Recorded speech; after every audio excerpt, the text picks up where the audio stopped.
Use of could have, use of could. तो use of could में थोड़ी confusion होती है, उसी के बारे में थोड़ा एक्सप्लेन किया गया है। यहाँ पर हमने लिखा है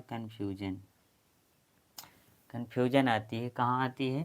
जैसे है सेंटेंस एक है, मैं यह कर सकता था, मैं यह कर सकता था, इसे कैसे बनाएंगे? हमने बताया था सकता था, सकती थी, सकते थे के लिए क्या करते हैं?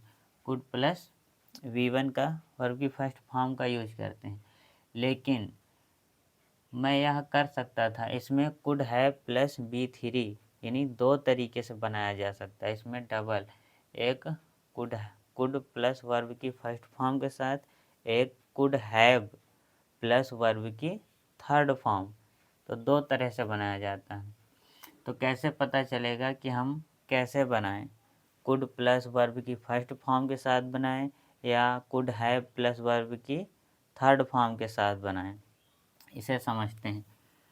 पहला इसका मतलब क्या निकल रहा है? मैं यह कर सकता था, मैं यह कर सकता था मतलब कर सकता था, कोई काम बता रहे हैं कि हाँ कर सकता था और करता भी था, उसे कर सकता था, उसे बता रहे हैं कि हम ये काम कर सकते थे, करते थे, उसे बता रहे हो।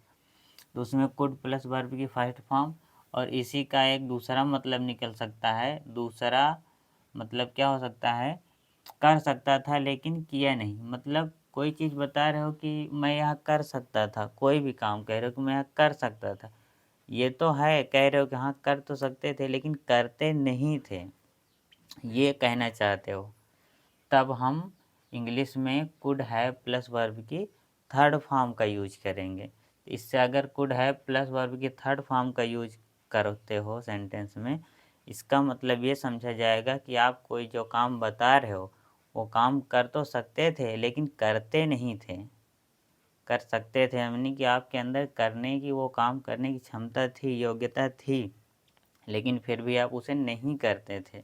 दूसरे दूसरे का मतलब ये हो गया। और पहले का मतलब है कर सकते थे और करते भी थे, और दूसरे का मतलब है कर सकते थे लेकिन किए नहीं, आप ना करते थे। तो इसको एक ट्रांसलेट करके देखते हैं। जैसे मैं यह कर सकता था, मैं यह कर सकता था, तो इसे दो तरह से बना सकते हैं, आई कुड डू दिस और I could have done this. यानी कि ये वाले दूसरे वाले तरीके से और पहले वाले तरीके से, दोनों तरीके से सेंटेंस बना सकते हो। दोनों तरीके से दोनों राइट है। चाहे आई कुड डू दिस बनाइए, चाहे I could have done this बनाइए, दोनों सही है। लेकिन दोनों का मतलब अलग है। अगर इस तरह से बोलते हो, इसका मतलब समझा जाएगा कि आप कोई जो काम बता रहे हो पास्ट में आप उसे करते थे।